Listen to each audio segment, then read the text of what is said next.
Hello, hello. We'll take a couple of minutes as folks start to trickle in. Here we go. Welcome. Great. So as we pull the results from the poll, let me just first kick off and formally introduce our team today. My name is Dao-Ivey. I'm the Managing Director of Leadership Supports at SchoolWorks, and I have the honor of facilitating today with Lyn Bajaj. She's also at SchoolWorks as a consultant and co-leader of the 2023 Advancing Equity Cohort, which Crosstown High was a partner with last year. Excellent. And then with that, our wonderful guest today, we are delighted to introduce you to Ginger Spickler, who serves as the Director of Growth and Sustainability, and also Quinn Kathrineberg, the 10th grade ELA and DEI advisor at Crosstown High. And we're going to spend time really talking about what is DEI, what is their journey, what does it look like in real time? And so a few things to share with you before we dive in. Crosstown High is located in Memphis, Tennessee. They started in 2015 and currently serve about 500 students in 9th to 12th grade. And what you'll notice is their diverse student population. So we're going to talk a little bit more and dive into the details with them. And with that, I'll turn it over to Lyn, who will kick us off. Great. Thank you, Betty. I was privileged to work with Ginger and Quinn throughout this past year as we launched the Advancing Equity Cohort with SchoolWorks. And we had a chance to witness a lot of the developments that they created at their school in DEI. But Ginger, we know that you started this work 6 years ago, and I'd love it if you could take us back, walk us through how and when did you start this work? Why did you start it? And what are some of the things that you would tell us that it looks like? Thanks, Lyn. And before I answer, I do want to thank Betty and Lyn for having us today and for the work that they invested in us as a part of the Advancing Equity Cohort. About a year and a half ago, we really were able to do some good work through that, and it helped us focus on some things that we needed to. So, and I also just want to thank those of you who have showed up on a summer day and Tuesday or a Tuesday summer. I know we have been out of school for a couple of weeks because we're in the South, and that's how we roll in the South. But I know some people are probably in the last little bits of school, and I know that's crazy. So if you are here today, thank you so much. I'm really just grateful for your time today. So you said started 6 years ago. Actually, I'm going to take us even further back. We first started the design process for Crosstown High back in 2015. And we, for those who don't know, Crosstown was kind of originally came about, the design for Crosstown came about originally as a response to something called the XQ Super School Challenge. And if you don't know, I'm not going to dive too much into XQ. There's a lot to get into there. If you're interested, feel free to Google them a little bit. But back in 2015, they had launched a design challenge to basically their tagline was rethink high school. And they said, basically high school has been the same for 100+ years.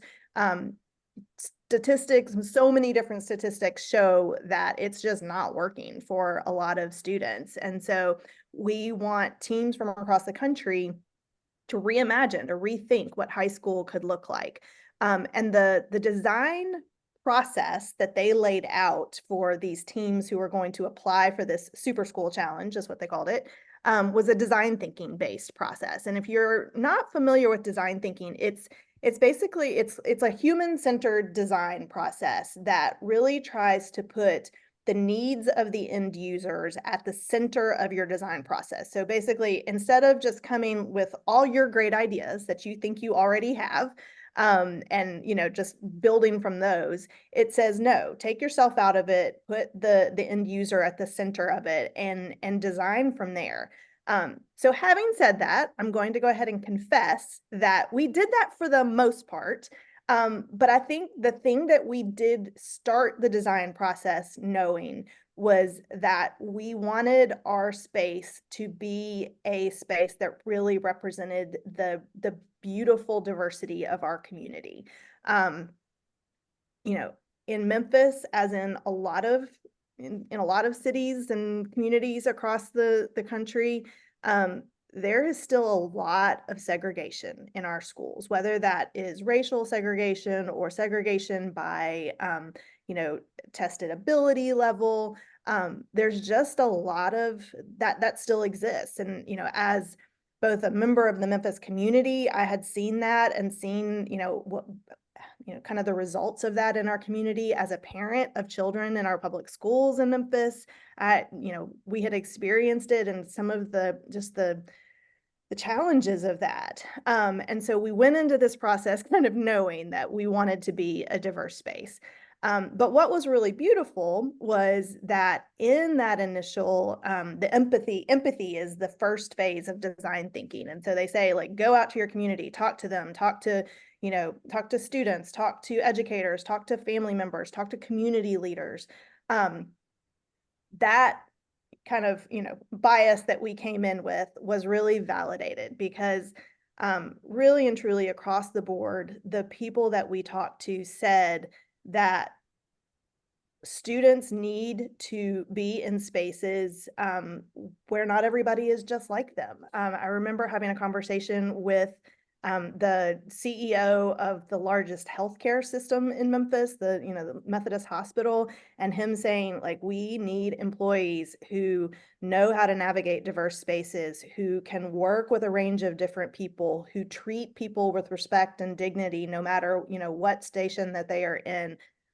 So we heard that from an employer. We also heard that from one of the first groups that I talked to was my son and his peers in their 5th grade classroom. And I remember hearing it from a 5th grader who said, like, I look around my school and I see, like, they were in this, like, segregated class, and he's like, that feels bad. And I don't want to be in a school like that. And so from 5th graders to CEOs, we were hearing that. And the reality is that the research really backs that up.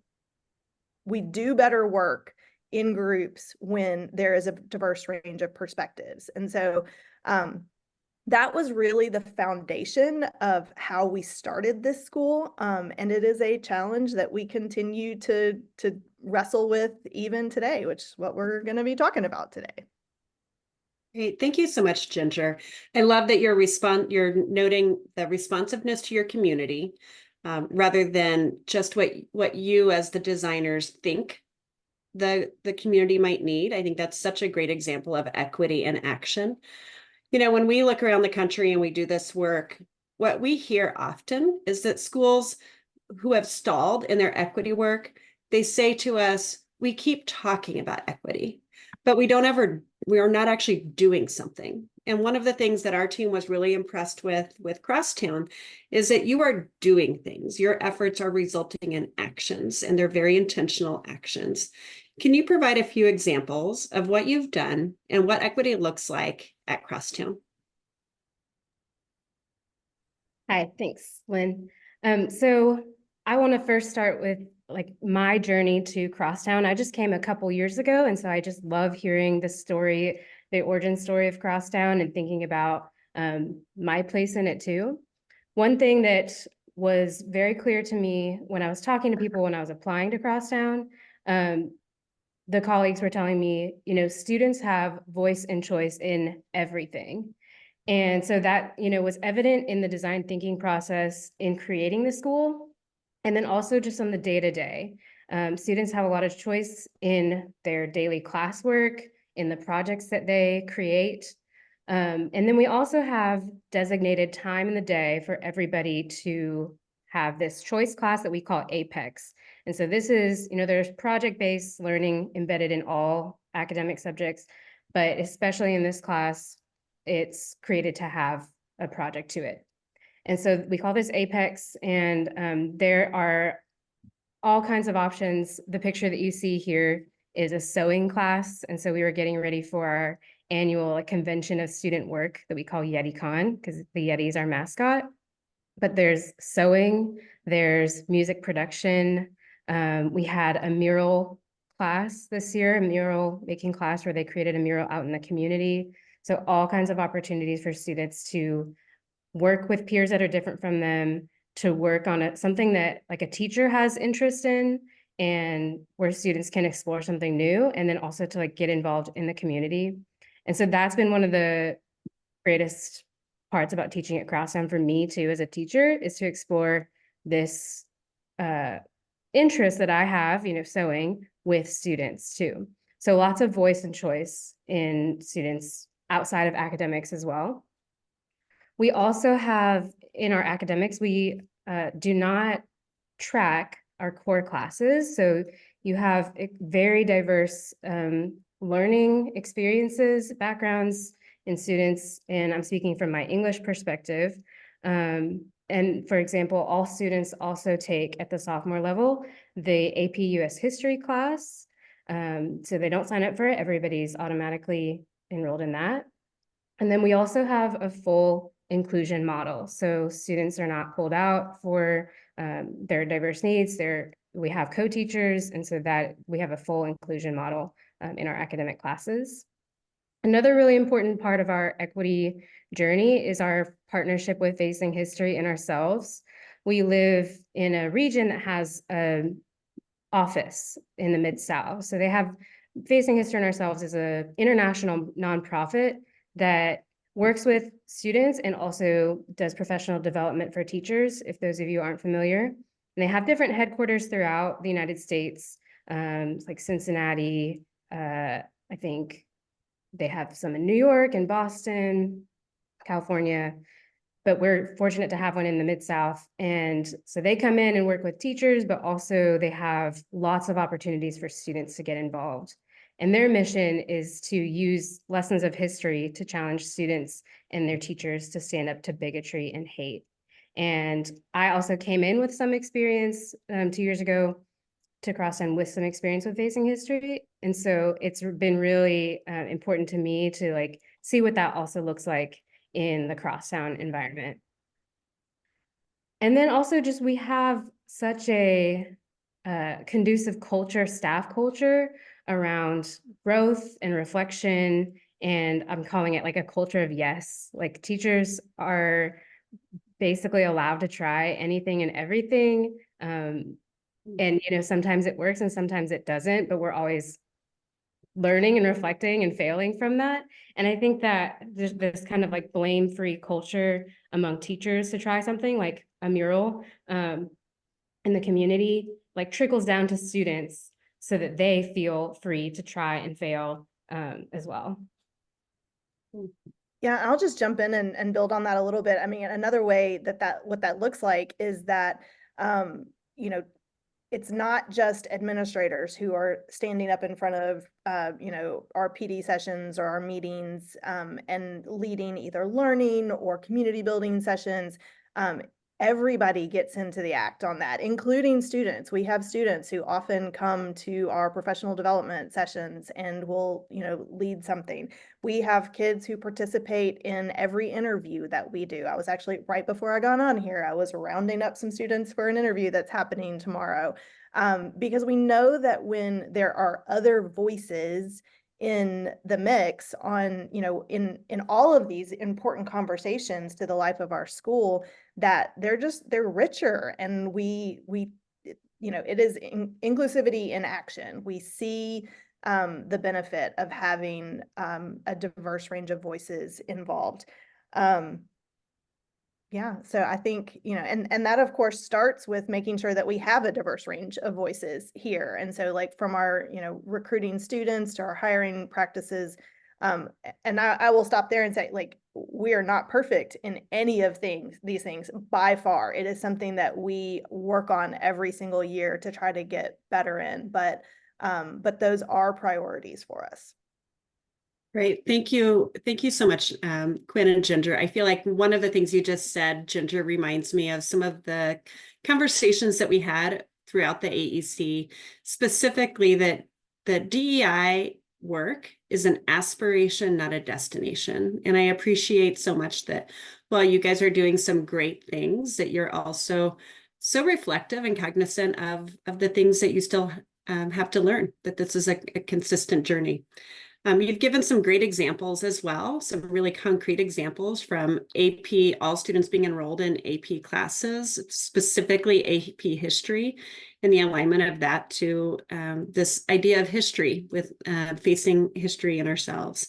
And then the full inclusion model too really strikes me. So thank you for those really specific examples, along with how you've created a staff culture and involved students in creating that culture.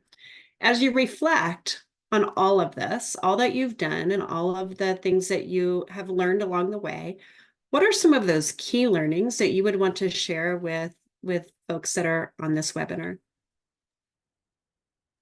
I think I'll start by saying that sometimes you can think that everybody's on the same page about, you know, the work that you're doing with DEI, and, you know, just their assumptions are really dangerous things. And one of the things that we realized was, you know, a few years ago, we didn't actually have any sort of language that referred to our DEI goals in our mission statements, in our vision statements, in our values statements. And while, you know, some people may roll their eyes at missions and vision, you know, like, oh, that's just language on the website or that you put up on a poster in the office or whatever. You know, we have found that it is actually it's powerful to have that to refer back to.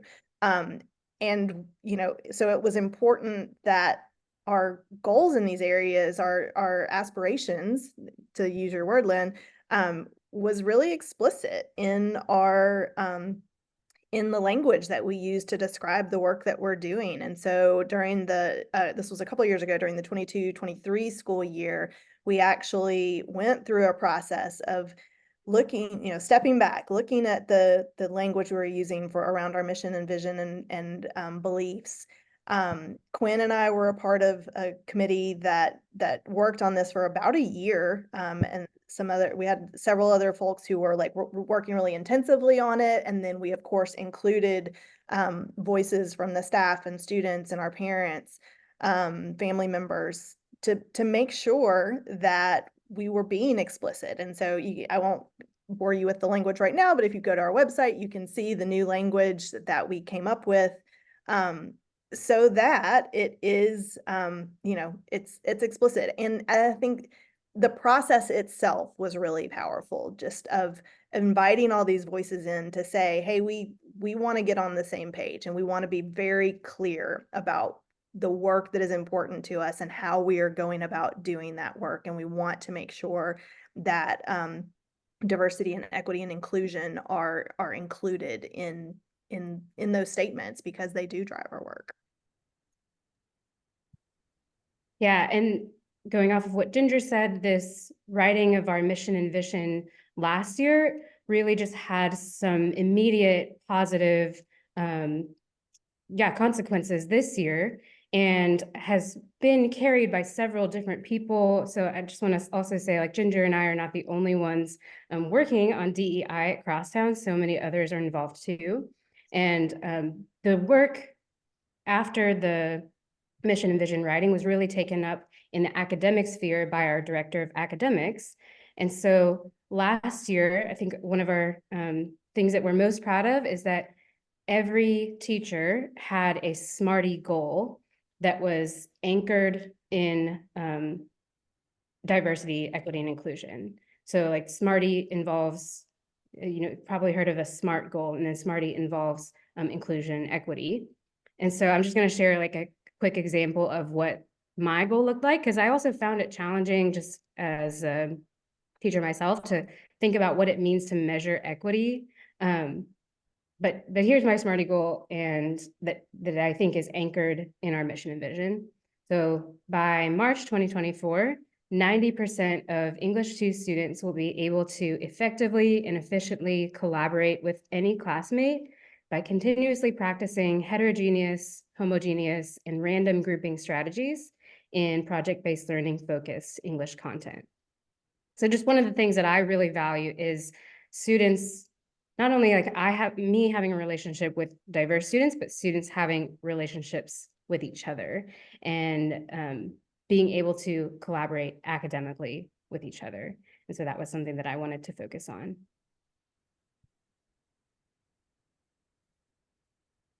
Excellent. Thank you, Quinn, for that concrete example on what is one way it can look in the classroom.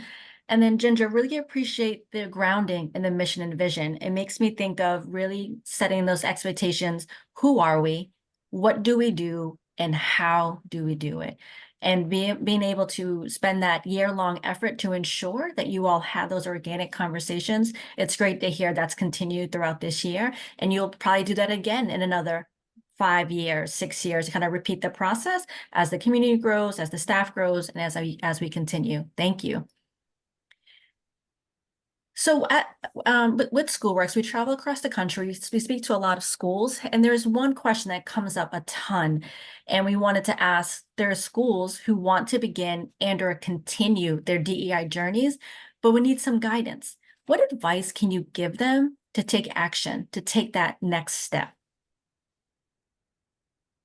I think the first thing that I would say, and I've kind of, or we both, Quinn and I have already referenced this a little bit, but just to give it time, both give it time in like, you've got to set aside time to do it. Like when we went through the mission and vision work a couple of years ago, like it takes extra time beyond what you are already doing. And that can be hard. You know, Quinn and we can look back and see, like, we tried, meeting over lunch or meeting after school or meeting before school, just like when were the best times to have these really, like kind of challenging conversations sometimes. And so I think persevering through those challenges of trying to find the time, it often feels like it's not the thing that's on fire right now, the thing that's most urgent, but we know that there will be fewer things that feel urgent later if we're working on this foundation, from a place of strength and from a place of confidence in the work that we're doing. And so I would just say, give it time and use that time to listen to the people in your school community. And I'm sure you got it from us by now that we believe that like that starts with students. Like students have got to be a critical part of that conversation. Another thing I would say is that we talk sometimes about looking for the bright spots.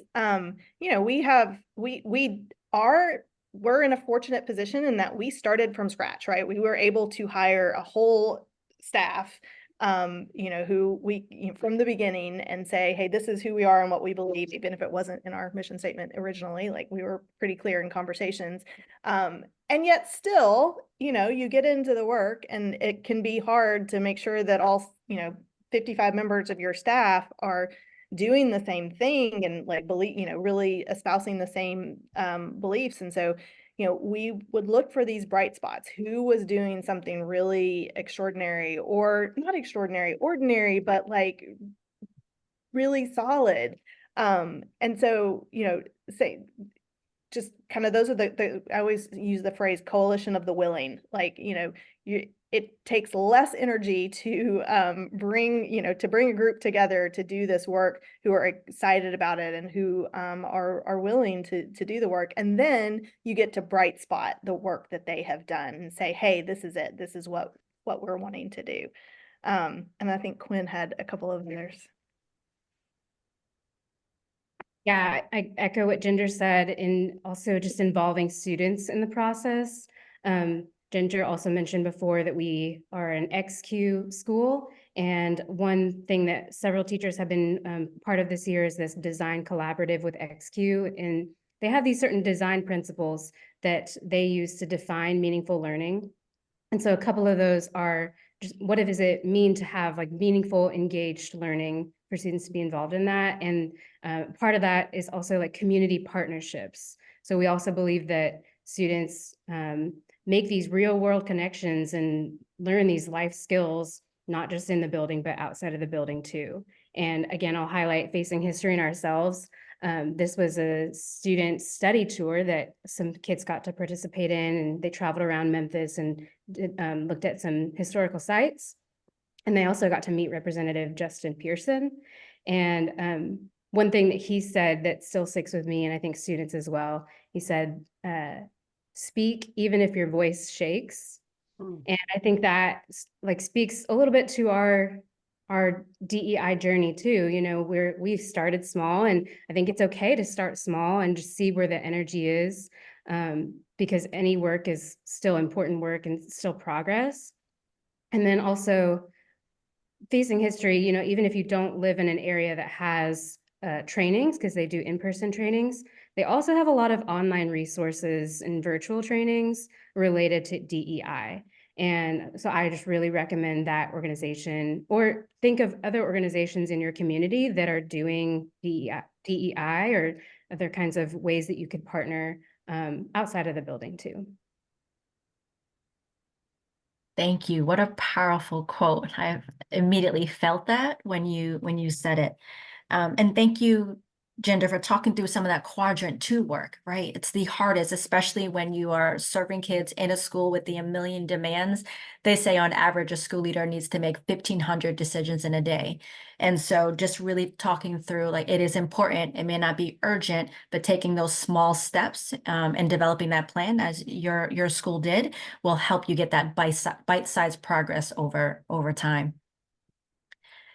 And then kind of lastly, just wanted to round up and really just talk through what have been the biggest challenges or barriers that you have faced. What are some of the things that you are continuing to problem solve and as you continue your DEI journey?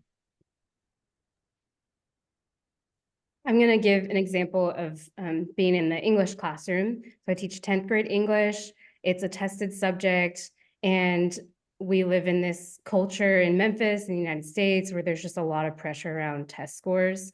And since one of our models at Crosstown is non-tracked classes, full inclusion classes, it can be really challenging as an English teacher to teach students who have just very diverse learning needs.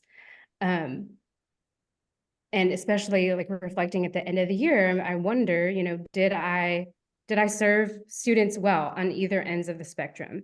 But I also think that it's still the most important thing to have this diversity of experiences, of learning backgrounds, of demographics throughout Memphis in the same classroom. And I think that since we're thinking about the bigger picture of why this is important, you know, we're thinking about things beyond test scores. And I absolutely still think that students are learning in really important ways. And I think students have bought into this idea too, that like we shouldn't just be in environments where everybody thinks the same, looks the same. And so it's been really important to be in this environment in Crosstown where staff value this diversity, and students are buying into it too. I think it takes some training, and I'm sure it's frustrating for students too. But I also think that we have this eye on the bigger picture. Yeah, and I would just build on that just a little bit, just to say, you know, one of the challenges of this work can be that it is tough to measure sometimes. And like, we're in an industry, you know, if we're calling education an industry that is like obsessed with metrics and, you know, like test scores. And there's some quote, I should have looked it up, but it's like, you know, like basically we what matters gets measured or something like that. But like, that's true to an extent. And sometimes, you know, like we, you know, there are things that we want to make sure that we have really good measurements on. There are other things that are really important that are just harder to quantify. And so like when we look at the competencies that we want our students to be developing in, like especially the ones around collaboration or understanding power dynamics, like these things that are, you know, if we think about the things that we as adults have to be adept in to really thrive in our day-to-day lives, whether that's in the workplace or in our families or our, you know, communities, those are the things that you've got to have a grasp on. And those are not the things that typically show up in, you know, in standards for a math class or an English class. And so, you know, we are constantly challenged by having to, you know, figure out how do we measure these things? How do we quantify? How do we communicate that our students are growing in these really critical competencies, so that our community, whether it's our students' families or, potential employers, recognize the value of the time that was spent on those things, alongside learning to do math and learning to write essays. And, so I think it's a communication challenge, it's a measurement challenge, but it's, ultimately it's kind of a PR thing. Like, we've got to be able to make the case why it's important to spend time on these things. And I think, Quinn mentioned, like, the students really get it pretty well. A lot of times it's adults outside of the school that it's a harder case to make. Great. Thank you so much, Quinn and Ginger. Ginger, I'm thinking about that quote that you were referencing of what gets measured gets done. And that, yes, there's a lot of truth to that, and we can build from that. But we also recognize, as you're saying, there are things that are really difficult to measure. We're going to go into some questions from the audience here, but I also want to just say that is a plug for not only the Advancing Equity Cohort, but also SchoolWorks' equity audits. The Advancing Equity Cohort includes a pre-equity audit and a post-equity audit, which the goal is to address exactly that need, that we recognize these are areas that are difficult to measure. And SchoolWorks has come up with a way to do that in an unbiased way. So one of the questions from our audience members is, you guys spoke about the advice you would give to someone wanting to start.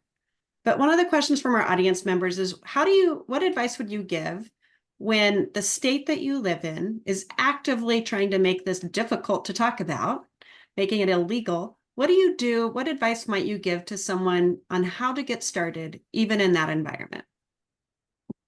Ooh, meaty, juicy question to start. That's The real deal. Feel that very strongly, just from the state that we are in and that I know many people are in these days. I don't have a perfect answer for you. I will say there's the answer that says that we are careful in some, I just talked about making it clear how, to external audiences, how this work is important to us. We also have to be careful about how we talk about and advertise the work that we are doing, and we are. And I think, just existentially, we have to be. However, that doesn't mean that we don't continue to do the work that we were founded to do.